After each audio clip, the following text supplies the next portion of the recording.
अगर ये वीडियो आप तक आ चुकी है तो इसका मतलब या तो आप एक आयुर्वेदिक स्टूडेंट हो या फिर आप एक ऐसे पर्सन हो जिसको आयुर्वेद में इंटरेस्ट है।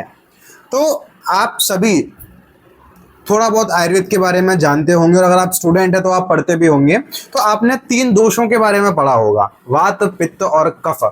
लेकिन क्या कभी आप सबने ये सोचा है कि दोष 3 ही क्यों होते हैं? ये पूरी सृष्टि 5 महाभूतों से मिलके बनी है ना? तो वो 5 हैं तो उन्हीं से दोष बने हैं, तो वो 3 क्यों हैं? उन्हें 4 या 5 या फिर 2 या 1 ही क्यों नहीं, 3 ही क्यों?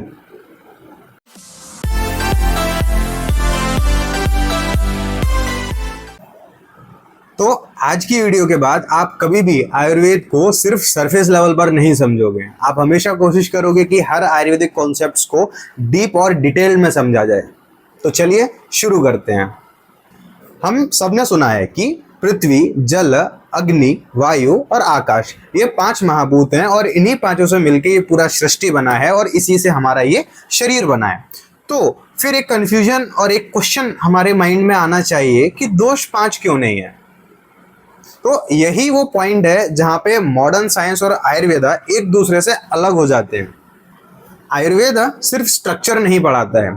आयुर्वेद जितना इंपॉर्टेंस स्ट्रक्चर को देता है उतना ही इंपॉर्टेंस फंक्शन को देता है। हमारा ये शरीर किस तरीके से बना है वो सेकेंडरी है, बट जो शरीर बन चुका है वो काम कैसे करेगा या उसके अंदर जो भी फंक्शंस हो रहे हैं वो कैसे हो रहे हैं, ये चीज प्राइमरी है। तो चलिए, जब हम शरीर के फंक्शंस की बात कर रहे हैं तो आइए देखते हैं कि हमारे शरीर में जो फंडामेंटल फंक्शंस हैं वो कितने हैं। तो जब आप सही से देखोगे, हमारी बॉडी में अलग अलग तरीके के फंक्शंस होते हैं, बट जब हम सबको कंबाइन करके फंडामेंटल देखेंगे तो हमारे बॉडी में 3 फंडामेंटल फंक्शंस होते हैं। और वो 3 फंडामेंटल फंक्शंस हैं गति यानी मूवमेंट, परिवर्तन यानी ट्रांसफॉर्मेशन, तीसरा स्थिरता यानी स्टेबिलिटी। इन 3 के अलावा कोई चौथा फंडामेंटल फंक्शन नहीं है हमारी बॉडी में, इसीलिए कोई चौथा दोष भी नहीं है। आयुर्वेद में इन 3 कार्यों को करने के लिए जो फोर्स रिस्पॉन्सिबल है वो है दोषाज। गति के लिए वात दोष, परिवर्तन के लिए पित्त दोष और स्थिरता के लिए कफ दोष। अब इसको थोड़ा और डीप एनालाइज करते हैं। 5 महाभूत हैं, क्या सभी 5 महाभूत अकेले काम करते हैं? महाभूत कंबाइन होते हैं किसी भी एक्शन को करने के लिए, और जब वो कंबाइन होते हैं तो उससे जो फोर्स प्रोड्यूस होता है वो दोषाज है।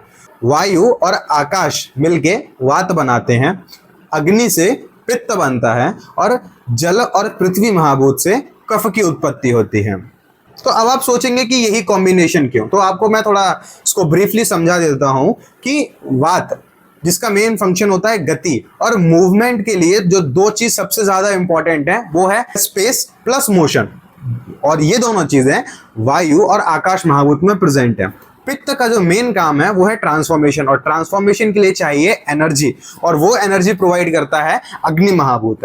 उसके बाद आता है कफ। कफ का मेन फंक्शन है स्थिरता, स्टेबिलिटी, और स्टेबिलिटी के लिए जो 2 मेन चीजें चाहिए वो है स्ट्रक्चर प्लस कोहिजन पावर। तो स्ट्रक्चर आता है पृथ्वी महाभूत से और कोहिजन एबिलिटी आती है जल महाभूत से। तो इसलिए पृथ्वी और जल आपस में मिलके कफ बनाते हैं। तो इस प्रकार से 5 महाभूत से 3 दोषाज बनते हैं।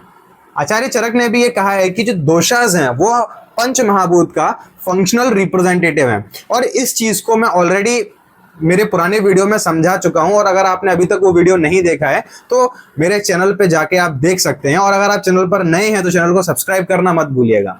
इसके लिए एक बहुत सिंपल सा एग्जांपल मैं आपको देना चाहूंगा कि महाभूत जो है वो हमारी बॉडी का हार्डवेयर है जिससे हमारी बॉडी बनी है, बट हर हार्डवेयर को चलाने के लिए हमें सॉफ्टवेयर की जरूरत पड़ती है।